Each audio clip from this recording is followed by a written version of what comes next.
Muy buenas noches, ¿cómo están? Gracias por estar allí del otro lado. Aquí en Televisión Regional estamos abriendo otro capítulo de Otra Mirada, este programa en el cual entrevistamos a nuestros interlocutores, pero le ponemos otros ojos e intentamos ver un poco más allá del personaje conocido. Hoy está con nosotros el diputado nacional Alejandro Grandinetti. Ale, bienvenido. Hola, ¿Cómo andás? bien, un placer. Bueno, para mí sos Ale, le cuento a la audiencia, hemos trabajado juntos, yo fui tu locutora durante mucho Es tiempo verdad. en LT3 cuando trabajamos juntos, hasta ahora. Cuando eras más chica todavía. Sí, dicen que ahora soy más chica que Sí, antes, pero ahora bueno. te mantenés muy bien. Bueno, muchas gracias. Igualmente, Ale, vos estás siempre igual. No, yo estoy con ¿No? canas, una panza, pero Panza. bueno, no se nota mucho en televisión. Trato ahora de acomodarme. Te ¿viste? acomodás el saco, viste que el político está siempre con el saco ayuda, el saco te ayuda. ayuda bastante. Ya nos vamos a meter en la política y lo que te ha ocasionado la política. Pero empecemos por el principio. Rosarino hasta la médula, Alejandro Grandinetti, Sí. ¿no? Rosarino, de Central. Decíamos, por ahí, cuando en otro ámbito te preguntaban en cuanto al fin de la carrera política o a dónde y demás, y digo, siempre estuvo vinculada a mi ciudad, ¿no? Claro. De los 15 años nos juntamos con el tema de la política, porque teníamos un profesor de historia en el colegio que creó un grupo que se llamaba CEPEA, Centro de Estudio para la Política Exterior Argentina, ahí en el Colegio Maristas, y nos enseñaba cosas diferentes de las que veíamos habitualmente. Nos enseñaba a leer Discépolo, Leopoldo Marechal, Arturo Jaureche, Pepe Rosas, el historiador Pepe Rosas, ver el revisionismo, empezar a estudiar filosofía y por supuesto también a la comunidad organizada de Juan Domingo Perón, el manual de conducción política, o sea, todo. ¿A qué edad eso, Ale? 15 años, 16 años, éramos muy pibes. Claro. Muy comprometido, por lo menos con lo histórico, ¿no? Con lo histórico, con lo sociológico, con la argentinidad, y eso realmente fue un gran revulsivo en la discusión política. Mi casa era una casa de discusión permanente. ¿Quién es así como el mayor referente? A ver, mi abuelo, Grandinetti, era radical, boina blanca. Un hermano de él, medio hermano, fue ministro de guerra de Irigoyen, o sea, el tipo irigoyenista a morir. O sea, radicalismo. Radicalismo de raíz. de verdad. Sí. Mi viejo era del MIT y mi mamá del peronismo. O sea, vos te imaginás que cada vez que había reuniones era todo un gran lío. Hermosas. Pero se discutía siempre, como toda casa de italianos y demás. Y a mí me tocó, en desgracia, entre comillas, ser uno de los nietos más chicos. Entonces todos discutían y no me dejaban discutir. Por más de que era alto, no tenía autoridad. El que menos me importa. ¿Cuántos hermanos son ustedes, Ale? Y nosotros somos dos, pero venían mis primos, que estaba Darío, Coco, mis primas, dos mellizas, mis otros primos. Mis padres eran 4 y todos nos juntábamos en las fiestas familiares y se discutía de política. Una gran discusión política. Y entonces, todos tenían una opinión. Todos tenían una opinión y generalmente divergente. Claro. Y era a los gritos, y a la discusión, a los gritos. El fútbol, o sea, mi abuelo era hincha de Estudiantes, uno de mis tíos era hincha de River, el mellizo de mi papá, el papá de Darío, era hincha de Racing y mi papá hincha de Central. Una mezcla impresionante. Digo, 4 personas en un mismo lugar. Digo, ¿no hubiera sido más fácil que por lo menos se repita en un club de fútbol algo? Bueno, se dio Eso así. era... La esencia era el debate, la discusión y la polémica. O sea, no es nada raro que tu lugar natural hoy sea el Congreso de la Nación, ¿no? Bueno, ahí es otra cosa, pero sí estaba marcado. Por lo menos en el primer momento, Flavia, digo, bueno, voy a estudiar, voy a ir a la facultad, me voy a sacar buenas notas y después cuando yo sepa la verdad de la discusión histórica, voy a decir, acá está. Nos mienten, nos dicen que alguna vez vamos a saber la verdad, ¿no? Y me iban a escuchar. Claro. Se iban a callar todos y yo iba a tener la autoridad de un título habilitante. ¿Por eso hiciste ciencias políticas? ¿Fue de una la decisión o pensaste alguna otra cosa? No, yo quería... Mi papá me decía que tenía que ser abogado, como todos los padres, y creo que tenía razón en cierta medida, pero no, amaba y entré justo en el cambio del régimen militar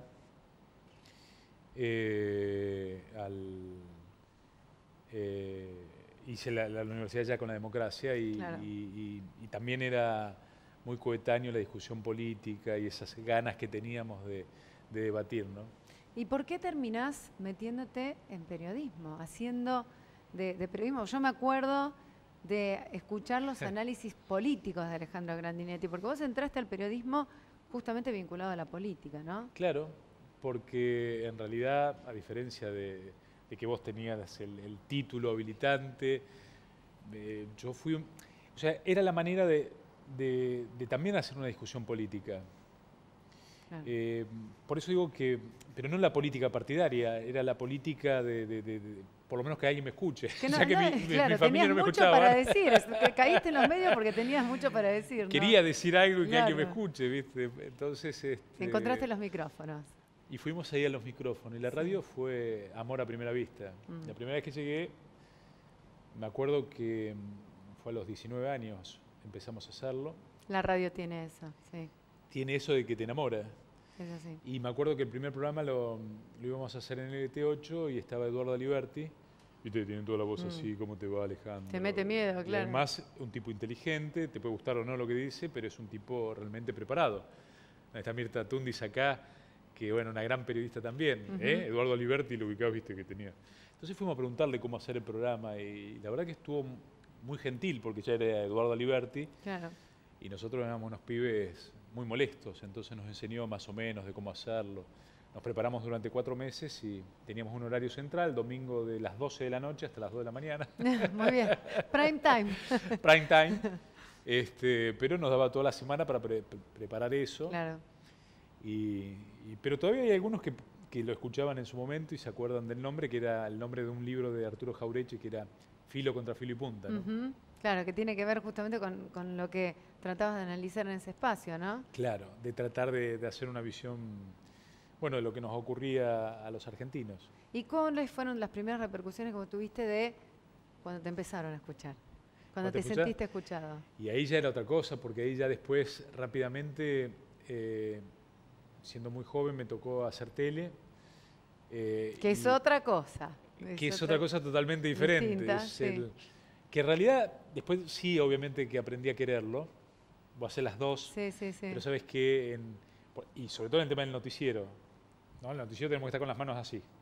Usted está viendo que ahora yo vuelvo a hacer esto porque ya me olvidé de cómo hacerlo, pero claro. Generalmente, como Flavia si bien se porta... Es estático. Exactamente, claro. estático. Vos no podés distraer a la gente con las manos. Ahí está, las manos las estaba moviendo acá abajo. Acá Italiano, Grandinetti, con los fideos y las albóndigas. Te atan las manos y yo no puedo hablar. Claro, a mí me costaba un montón. Claro. Ahí entramos en Canal 5 y medíamos 53, 54 puntos de rating. Para el que nos está mirando, era, claro, ni un partido de fútbol hoy te lo da. Porque no se compartían las pantallas tampoco como se comparten ahora. Es que éramos viejos. Era otra cosa. Era relativamente joven. Flavia creo que estaba ni en jardín de infantes todavía. La verdad es que tendríamos que sacar números. Mejor no lo hagamos. Pero no había ni FM, no había canales de cable. Claro. Entonces era Canal 3 o Canal 5. Y tenías la Teletipo como origen de noticias de agencia. Claro, nosotros llegábamos a la radio o al canal, íbamos al lugar donde estaban las teletipos, cortábamos el cable y ahí leíamos y nos enterábamos. La tarea del periodista era más artesanal y del boca a boca, y del analista también, pero bueno, nos tocó ese tiempo, ¿no? Bueno, y allí llegaste a la televisión, también con una repercusión que obviamente se hace mucho más masiva. ¿Te empezó a agarrar esa cuestión de la responsabilidad de lo que estás diciendo cuando tiene una mayor repercusión? ¿De fijarte más en lo que decís? Sí, y creo que después también aprendés a que, como yo salí de la universidad, era joven y cometés todos los pecados de soberbia de juventud, creía que lo que uno decía era importante. Y después con el tiempo y los años, uno aprende a hablar simple, tratar de hablar concreto. Yo una vez leí algo de Picasso que me pareció brillante puesto en otro ámbito, ¿no? Dice, me llevó toda una vida a volver a pintar como un niño. Y el fenómeno de la comunicación, obviamente, que al principio estaba toda atravesada por esa cuestión de todo lo que quería decir en borbotones y después tratar de poder seleccionar. Que es un aprendizaje que creo que cuando sea más grande voy a poder sintetizar más, ¿no? Uno termina de de asombrarse cómo hace Borges para escribir, porque las palabras son las que están en el diccionario. Sí, el tema del arte de cómo ponerlas. Las tenemos todos a disposición, pero no las sabemos usar pero, de la misma cuando manera. Lo lees y wow, ¿cómo hace este tipo ¿Cómo las combinó? ¿Cómo las combinó para que tengan sentido? ¿Y qué recursos sentís que te dio el periodismo, primero como persona? Escuchar un poco más, o sea, después de que pasé esa etapa de que quería decir todo lo que no me dejaban en mi casa, fue que es fantástico y que hoy sí lo extraño. Vos recién me preguntabas afuera qué extraño, y extraño el día a día. Yo sabía lo que pasaba. Claro. O sea, estás informado todo el tiempo. Estás informado, sabés el sentimiento, el cuore de la ciudad, palpita, o sea, todos los días el clima, todo el tiempo, sí. Todo el tiempo tenés la obligación de, y el gusto de saber lo que está pasando, sufrís cuando pasa algo, te alegrás cuando pasa algo en la ciudad y a sus habitantes, sufrís cuando le pasa algo diferente. Y hoy, por estar un poco más en Buenos Aires, porque tenés que ir a las comisiones y estar en el Congreso, te quedan pocos días para estar escuchando la radio, ¿no? Claro. Y lo que pasa acá. Y eso sí se extraña. ¿Sos un gran consumidor de medios de comunicación? Siempre. Por ejemplo, en tu rutina. Diarios, web. ¿Diario tradicional? Diario tradicional, web, y obviamente en web ahí ya por la inmediatez de todo, ¿no? Claro. Pero cuando puedo, radio. Todo el tiempo radio. La radio es fantástica. ¿Qué te gusta escuchar? ¿Algo que te divierta? ¿Música? ¿Analistas? No, yo necesito que me hable. Necesito escuchar algo que me transporte, sea lo que fuere. Pero que te quede algo. Sí, está... Ayer venía escuchando, no sé quién lo tenía, a Rolón, y venía escuchándolo a Rolón en un reportaje que le hacían a en Buenos Aires. Llego acá y obviamente me engancho con ustedes, con todos los colegas y lo que están diciendo, y además mucho más divertido porque nos conocemos. Porque nos claro. conocemos, entonces, ¿viste? ¿Por qué está diciendo esto? ¿Por qué lo otro? Sí, le mando mensajes por ahí a los chicos. Y gracias a Dios todavía por lo menos quedó, que era mi gran temor, ¿no? Si te corrías de ese espacio, ¿cómo iba a ser volver con los muchachos? Obviamente, y es obvio, pero con cierta distancia, pero en la intimidad sigue siendo exactamente igual. Sí, no perder el vínculo de fondo, no, claro, digamos. Claro. Y bueno, porque vos lo decís, no perder el vínculo es lo que yo tenía miedo. Bueno, en algún punto de tu carrera periodística dijiste, me dedico a la política. Yo quiero saber si eso fue un punto de inflexión en el cual alguien vino y te hizo un ofrecimiento que realmente valió la pena, o era una semilla que vos ya tenías desde hacía mucho tiempo y esperaste el momento. Es que el momento fue al revés, el momento no era el no indicado. Fue sorpresa para muchos, incluyendo a mi mujer, que es la primera que se sorprendió y se enojó. ¿Se enojó? Mis hijos, sí, claro. ¿Se enojaron? ¿No les gustó que te dediques a la política? Mi mujer fue maestra jardinera y gracias a Dios es un cable a tierra que me permite desengancharme de la locura diaria. Y los chicos, bueno, Josefina ahora está viviendo conmigo en Buenos Aires, está haciendo una maestría ya, terminó de abogacía y está trabajando en un estudio. Y Nicolás está estudiando contador, o sea, ninguno, ni el periodismo ni la política. Entonces es una casa relativamente preservada en eso. Pero habían pasado un par de cuestiones y estaba bien, estaba cómodo, estaba en un horario central, eso sí era prime time de la radio. Estabas en el LT8 en ese momento, ¿no? Sí, de 9 a 12, claro. Que es un horario muy cómodo, muy lindo, que había soñado toda la vida para ocuparlo. Estabas haciendo algo en América también, ¿no? Había ido a conducir el noticiero de América y hubo un ofrecimiento para conducir el noticiero. Yo había ido en un reemplazo 1 mes y medio y el minuto a minuto nos había dado bárbaro.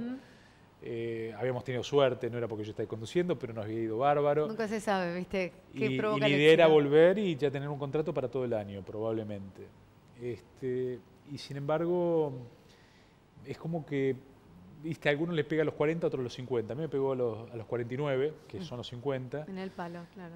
Ya los chicos grandes, en carreras universitarias, en su vida. Y lo que yo veía es que mucho de lo que peleaba o decía por ahí era como oído sordo, y digo, bueno, a lo mejor es volver al primer amor, y me permitió salir del lado de la objetividad, entre comillas, y asumir un espacio de voz propia. Muy subjetivo, claramente, ¿no? Absolutamente. porque sí es cierto que siempre uno estaba, por más que opinás desde un lugar, nunca desde un partido, nunca desde que eso sea sesgado. Obviamente cuando asumís un compromiso político, asumís la libertad y la responsabilidad de una voz propia. Y yo sentía que necesitaba, por lo menos decir lo que yo pensaba, sin consecuencias de estar en un medio comercial y profesional, porque eso somos. Que a alguien no le guste lo que decís. Es que era lógico, porque en última instancia uno no está para que lo escuchen a uno, no está para informar o está para hacer un análisis.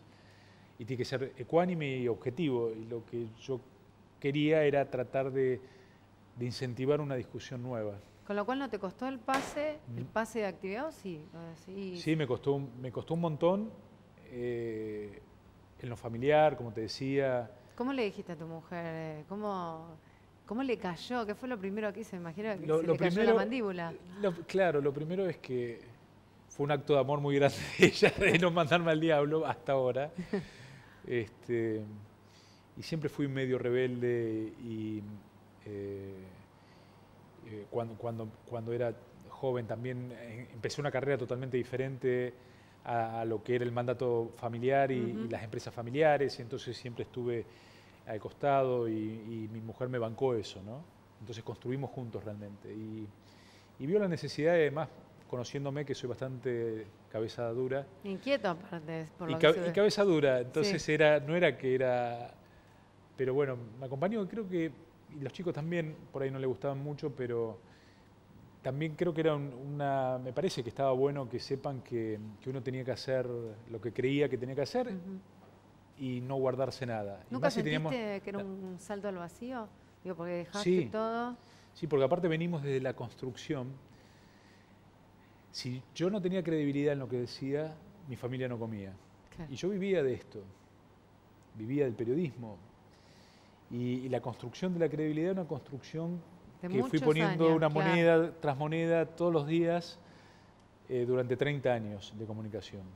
Y te vas a un lugar donde es la antítesis de la credibilidad. Ya desde el vamos no te crees. Pero yo era consciente, claro. Yo era consciente y a sabiendas de eso. ¿Y es mentira. Y aún así decido hacerlo, claro. Porque en realidad... Si tenés que decir una palabra, porque en realidad empecé en el periodismo por la política. Bien, claro. Empecé desde ahí. ¿Volviste a tu fuente? Volví a la fuente. Por eso fue un alivio, aunque una gran incertidumbre. Obviamente que hay cosas muy malas o que te duelen, porque ya no estás en una caja de cristal y no tenés una profesión reconocida. Yo antes iba al supermercado con el changuito y quizás las señoras me saludaban con un poco más de amor y de cariño, claro, porque era el hombre de la televisión claro. o de la radio. Hoy sos el político. Y hoy ya te empiezan a mirar y me imagino mucho peor, algunos te lo dirán, no me ha pasado nada, pero noto que es diferente, porque es lógico, entonces te empiezan a mirar. Voy a comer un asado los otros días, y se lo contaba hoy a Mirta, ¿no? Voy a comer un asado con amigos de la vida, entonces me dice, no, porque vos ahora, claro, por la jubilación de privilegio que tenés. Digo, no, los diputados nacionales no tenemos jubilación de privilegio. Sí tienen. No tenemos. Digo, pero créeme que soy diputado y sé que no tengo, claro. Digo, no, yo, a ver, aporto, están mis aportes, pero mañana tengo que salir a laburar si no soy diputado y volver al mismo lugar, cosa que no me preocupa, pero digo, no tenemos jubilación de privilegio. Ah, nosotros creíamos. Entonces, te pasa algo nuevo que algunos comienzan con un prejuicio o a decirte, bueno, pero vos estás en ese lugar, entonces sos parte de eso, ¿no? Pero también, como contrapartida, recuperás la voz propia, que era lo que yo te decía. Y en ese sentido, cuando entras, bueno, viste, cuando entras a un juego, tenés que jugar con las reglas del juego y entras a un sistema político que para muchos está devastado, está bastardeado por los propios políticos. Sí. ¿Qué es lo que más te molesta y qué es lo que sentís que debería cambiar? En lo que yo entiendo es un proceso importante de transformación de la política. Mira, lo primero que fui a ver cuando decidí hacerlo fue a verlo el padre Ignacio.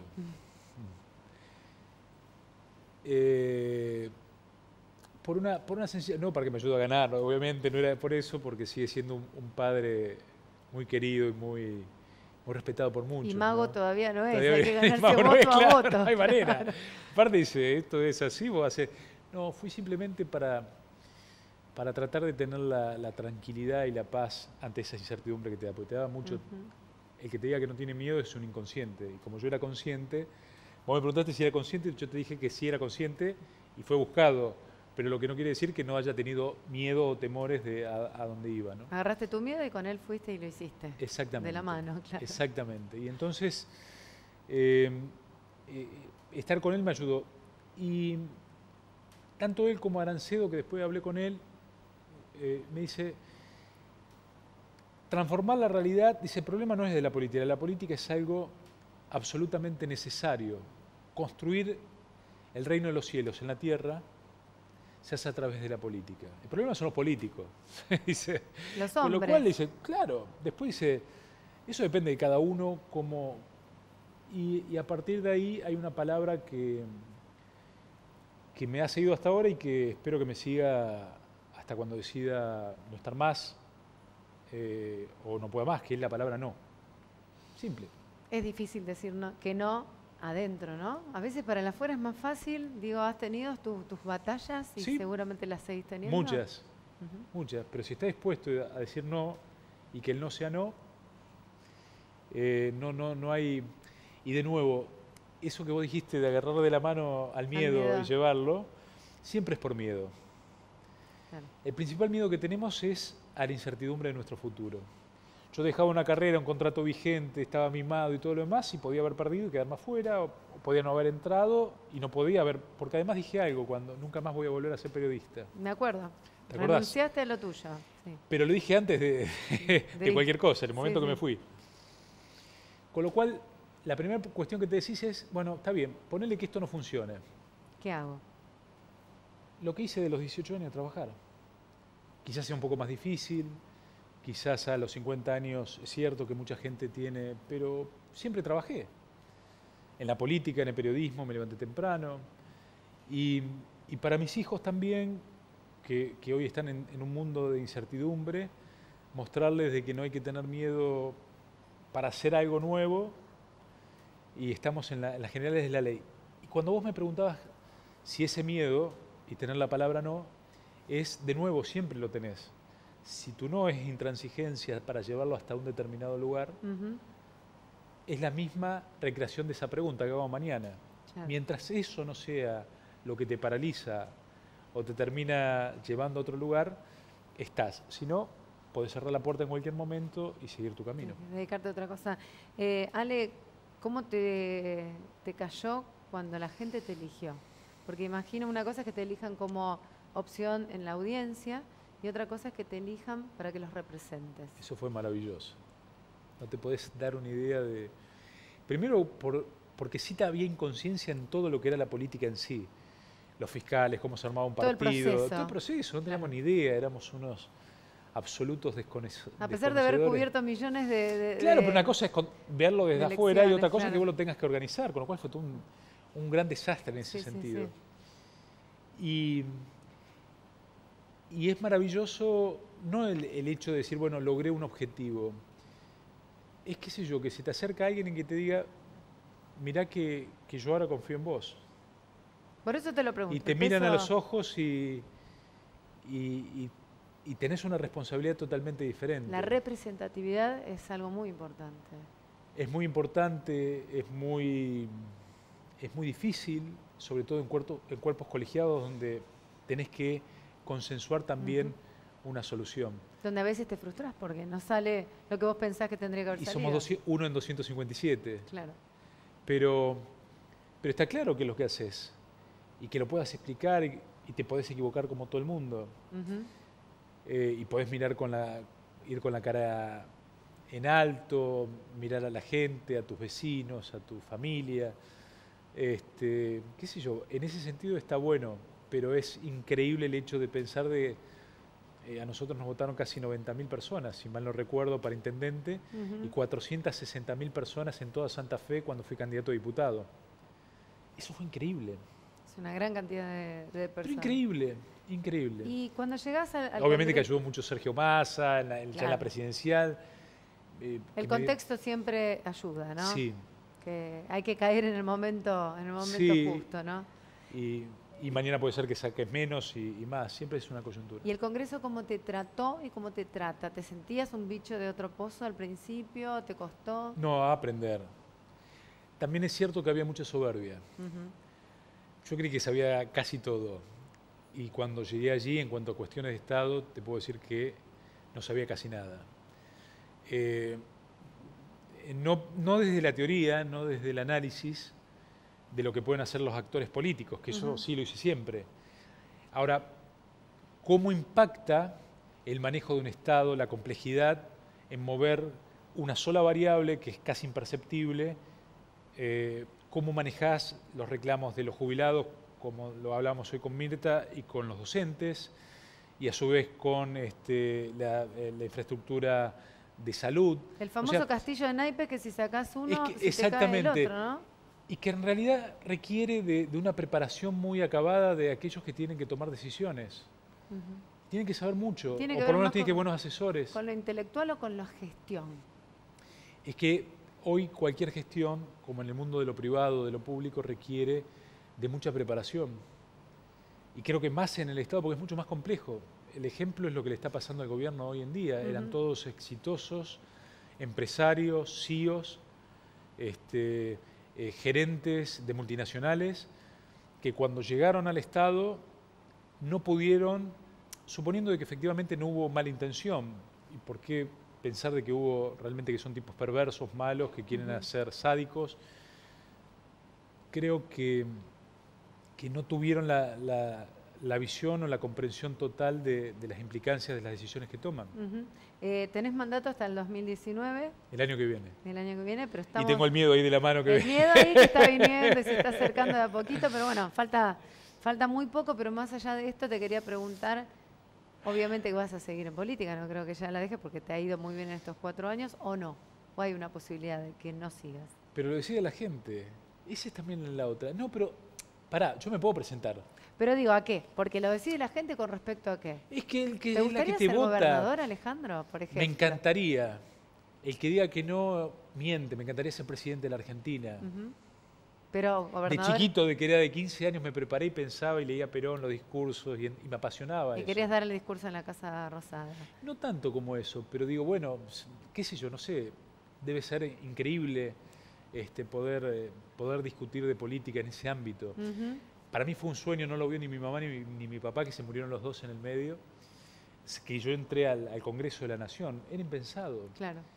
Y si vos me preguntabas 20 días antes de que lance la campaña, yo no lo tenía ni siquiera resuelto. No te veías ahí. No. Claro. Y en el corto plazo, te pregunto lo de la gobernación de la provincia de Santa Fe. Como próximo paso, por ejemplo. No creo. Yo creo que... Difícil. Me gustaría dar pasos, por lo que te decía anteriormente, de haber visto... me gustaría un ejecutivo, pero después de haber visto la complejidad del Estado Nacional, creo que hay que también llegar bien preparado. Para la gobernación creo que todavía falta en cuanto al armado político. Y ahí me llevaste a mi próxima pregunta, que en realidad era la primera. ¿Intendente Alejandro Grandinetti? Intendente me gustaría mucho. Es tu ciudad. Es mi ciudad. ¿Qué le falta a Rosario? ¿Qué harías por Rosario? Yo creo que Rosario tiene una potencialidad increíble en muchos aspectos.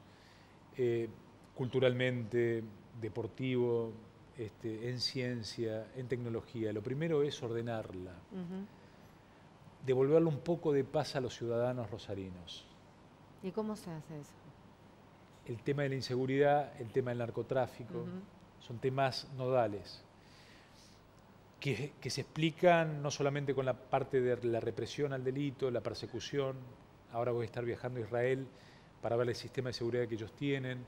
Hoy necesitamos tecnología. Estuve con el ex intendente, en realidad era el mayor de Nueva York, Rudolph Giuliani. Sí. Estuvimos bueno, hablando... le tocaron todas a Giuliani en Nueva York. Claro. Y dio una vuelta. Sí.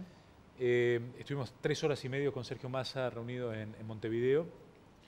Y ahora ellos están, desde la tecnología, desarrollaron un software de predictivo de dónde se pueden ocurrir los delitos. Parece de ciencia ficción, o sea, a través de algoritmos, de comportamientos, de datos, claro, de interpretación con un mapeo de tiempo. De zonas rojas, una cosa así. De dónde se produjeron los delitos, de las redes sociales, de los antecedentes, del clima, de eventos, del día. Bueno, con qué recurrencia puede volver a ocurrir en determinados lugares.